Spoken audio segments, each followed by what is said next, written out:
Well, hello, Sada's messages for Tyra Banks, who I love so much. Huge fan of Tyra Banks ever since Fresh Prince of Bel-Air, the college bookstore. And I saw that gal doing her acting thing. I was like, that gal's going somewhere. She's gonna do stuff. She's gonna be a big deal. And lo and behold, of course, she became Tyra La Tyra. So Tyra is back from pregnant space. She just walked in with that baby that puts that smile across your face, you know? Um, and Tyra has been an icon for humanity, for women, for just in general, the empowerment, the things she says, in judgments. She just speaks to a certain core of America, a certain soul within all of us that wants to say certain things. Especially, I'm going to break it down. But this is advice for Tyra in the new seasons now that she's back. Some things that, as a fan, I've seen it, from the days when it looked like it was shot in the basement of someone's house to now, where they get to take them to trips across the world. And I'm analyzed it, so I'm giving you some advice, Tyra. So first and foremost, drama, but with growth. We love drama. It's what drives the entertainment industry. But we want growth, especially with the certain level of trauma that we receive with the internet and bullying and the election and so many different things happening. Let's deal with drama, but with growth. Let's take that element and transform it. The concept of model as a model. And what do I mean about that? Give them a clipboard, see if they can get credit cards for Save the Children out on the street, put them in a beautiful outfit, see if they can do it, I don't know. And then have them in the Los Angeles Children's Museum, a whole hospital. The Los Angeles Children's Hospital, where they have to take pictures with children that are terminally ill or need help, and their parents just happen to be around and they need it for a brochure. I don't know, something to that degree where the model concept is kind of like built in there, and then you can then have a branch off, because we need a branch off. We need, like, maybe you can do a whole, like, America's model, and that's just, the model human being of what you think. I don't know. Whatever. That's a whole different thing. Do an April Fool's Day joke. And I have the perfect idea for the April Fool's Day joke. What you do is when they do the go-sees, you tell them that you have been producing a whole other show in another city, and it's a rival top model. So you start hinting at it. You start doing it's like, well, there's the other top model.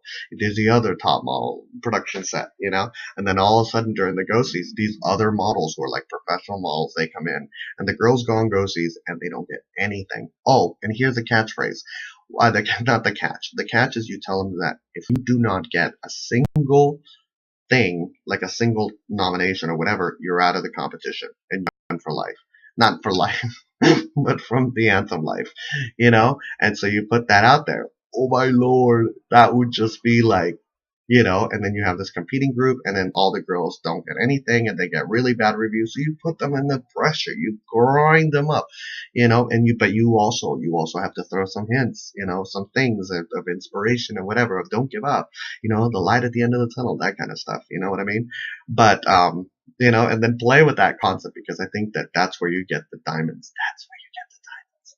So, and then all of a sudden you reveal, no one's going home. It was just, ta-da, to prove to you, to test you, to see how tough you were, among all the no's that we've given you, will you still stand, then we've got Mr. and Mrs. J. I love Mr. and Mrs. J. And what I love about Mr. and Mrs. J is that there's a sweetness and a softness and a beautiful kind of like roughness and be like keeping it real kind of attitude. I hope that if we can't bring Mr. and Mrs. J back, that there's someone to that degree that can has that kind of energy, because no. Okay, so then a project, and then I'll tie that into something else. No project. Oh yes, Project Runway crossover. Hello, nurse. Project Runway crossover. Come on, please. We have been begging for this, and this would just be like iconic, super like blow the internet away kind of stuff. Team up with stranger challenges, which ties into the whole moral thing with the children and taking pictures with them, is that have them, the makeup. Sometimes they have to work with somebody and, maybe they have to do the makeup. I don't know how the industry works. Have them do the things that, especially with the whole social media and them having to get out there and make their own videos and make their own PR, be their PR person. You said that in one of the seasons that you have to really be everything. So have them do that. Maybe throw in some Adobe Photoshop. I don't know. Have them learn how to Photoshop and Illustrator and have Adobe come in and be like, we're going to have these children teach you how to use it. And then you're going to have to photograph with the children and Photoshop the thing. Whatever. That kind of stuff. Shave all their hair. I know. You're like, what? Shave all their hair. And all of them, and give them wigs. And the reason why I say this is because when you are a model, you are a canvas for somebody else's story.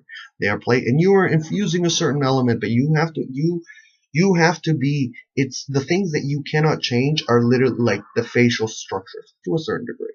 I mean, you can, but when you shave someone, there's a really beautiful element when you shave someone's head. And I don't know if you've ever shaved your head, Tyra. I think you might have. But there's a beautiful element because you understand the structure of your face and you know what you can do with it. Your hair is going to grow. It's going to grow. Maybe it took you a very long time to grow it. And I'm not a woman, and I know that women are like, are you kidding me? I'm going to punch you right now. No, it's a beautiful element of unisex kind of aspect, and maybe have them play men. I don't know. But play with that concept. They'll shave their head. All shapes and sizes. Project Runway's doing it. Please do it again. We loved it. It's been a really beautiful thing. Then we got Katie moments. What do I say? Who is KT?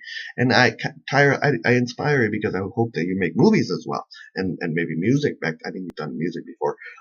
In order to try to have you host Saturday Night Live, we got to introduce some characters, So I think you should play KT. KT stands for Keeping It Real. And KT is this adorable, adorable character that whatever you want to dream up, that just kind of says it how it is, and it's just like, what's up? This is it. And the girls can buy, or the boys, the girls and the boys can buy a KT moment. A KT moment basically is where you sit down with KT and KT just breaks it down for you. And it's like in a rough way. And it's beautiful, but it's rough. So, then too many quitters. We gotta address the too many quitters. When you can make a whole 12-minute video out of all the quitters that have been there, too many quitters.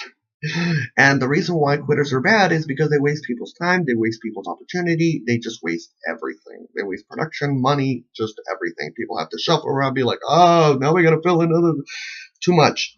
So address it. Like, address it right off the bat. Like, just be like, we're going to address it and have a montage and have the girls watch it. Be like, this is what happened, and yeah, we need to address it. And this is what, Tyra, I think that the way that you've addressed it, beautiful. I don't think that they should, if they leave, no, their pictures do not get judged, because that is a privilege to get judged.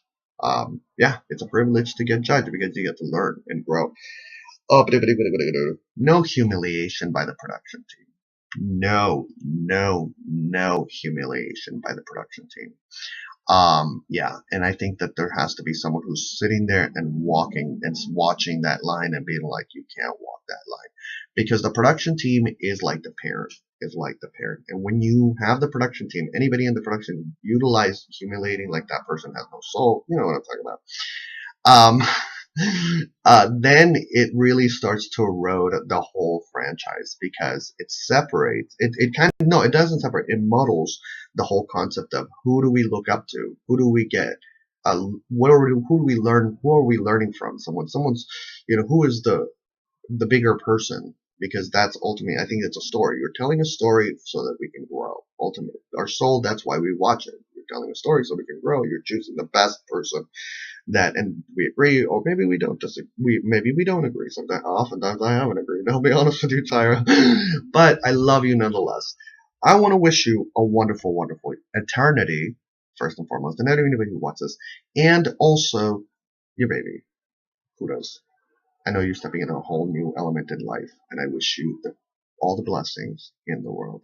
And when you look at that baby's face, I wish you those moments constantly as a steady stream into your life, because it will allow you to become just a whole, and every day, I don't have children, but I know, because, past life stuff. I want to wish you all a wonderful, wonderful eternity. Take care.